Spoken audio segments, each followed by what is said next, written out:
ఏరియాలో ప్రతి గ్రామ ఖండంలో కూడా హౌసెస్ ఉంటాయి. కానీ ఆ హౌసెస్కి వాళ్ళకి పర్టికులర్ డాక్యుమెంట్స్ కానీ ప్రూఫ్స్ కానీ ఉండవు. కొంతమంది డాక్యుమెంట్స్ చేయించుకుంటున్నారు, కొంతమంది ఇంకా అలాగే పౌరాజిత కింద ఉంటున్నారు.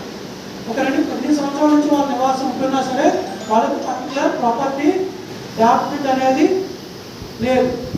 సో అలాంటి డాక్యుమెంట్ కావాలంటే వాళ్ళు ఏం చేయాలి?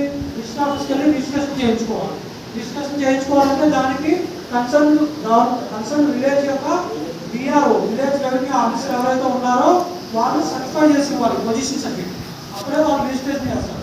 వాళ్ళు పొజిషన్ సర్టిఫికేట్ ఇవ్వాలంటే కన్సర్న్ సర్వేయర్ వచ్చేసి అది ఏ సర్వే నెంబర్లో ఉంది, గ్రామ ఖండం అవునా కాదని చెప్పి వాళ్ళ మెజర్మెంట్స్తో మ్యాప్ ఇవ్వాలి. ఇదంతా చాలా లాంగ్ ప్రాసెస్. ఇలాంటి ఇష్యూస్ మన దగ్గర కొంచెం తక్కువగానే ఉంటున్నాయి, కానీ అటు నార్త్ సైడ్ ఎక్కువగా ఉంటుంది.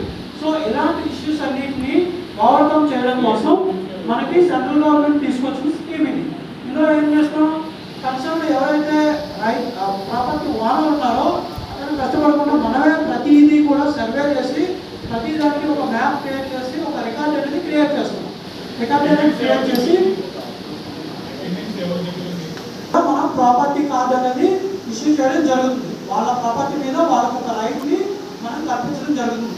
అది ఒక పాయింట్. అయితే సెకండ్ పాయింట్ వచ్చేసరికి మనకి ట్యాక్స్ కలెక్షన్ ఉంటుంది, హౌస్ ట్యాక్స్ కలెక్షన్. ఈ హౌస్ ట్యాక్స్ కలెక్షన్కి చాలా ప్రాబ్లమ్స్ ఫేస్ చేస్తాం. లైక్ వాళ్ళకి సరైన డాక్యుమెంట్ లేకపోవడం కానీ, సరైన కొత్తలు లేకపోవడం కానీ, ఏరియాస్ ఇవన్నీ డిఫరెంట్ ఏరియాస్ ఉంటుంది. తక్కువ ఏంటంటే వాళ్ళు ట్యాక్స్ ఇచ్చేటప్పుడు ఏమో తక్కువ ఏరియా ఇస్తారు, వాళ్ళు ఎంగేజ్ చేసేటప్పుడు ఎక్కువ ఏరియా ఉంటుంది. ఇలా వేరియేషన్స్ ఉంటాయి.